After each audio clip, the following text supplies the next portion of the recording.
discussing the strong state of NASA, a safe return from the space station, and testing critical hardware for a future mission.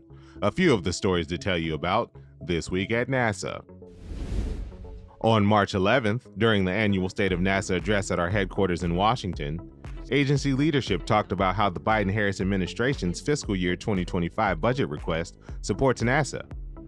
The budget will fund our ability to help America maintain its leadership role in space exploration, scientific discovery, cutting-edge technology, climate data, next-generation aeronautics, and inspiring future leaders of our Artemis generation. Learn more at nasa.gov/budget.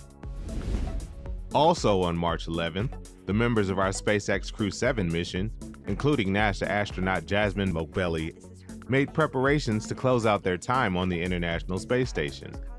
After undocking from the orbital laboratory in their SpaceX Crew Dragon spacecraft, the four-person international crew safely splashed down the next day, off the coast of Pensacola, Florida. Crew 7 spent 199 days in orbit.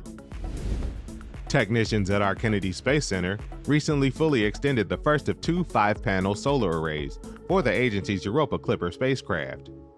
The 46.5-foot arrays also will be inspected and cleaned as part of assembly, test, and launch operations.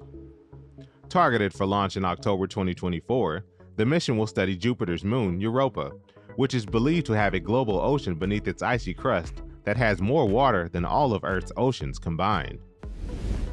Our Nancy Grace Roman Space Telescope team has announced plans for an unprecedented survey of the plane of our Milky Way galaxy. It will look deeper into this region than any other survey and map more of our galaxy's stars than all previous observations combined.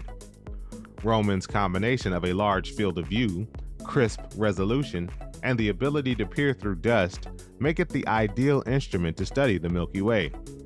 The Roman Space Telescope is targeted for launch by May 2027. That's what's up this week at NASA.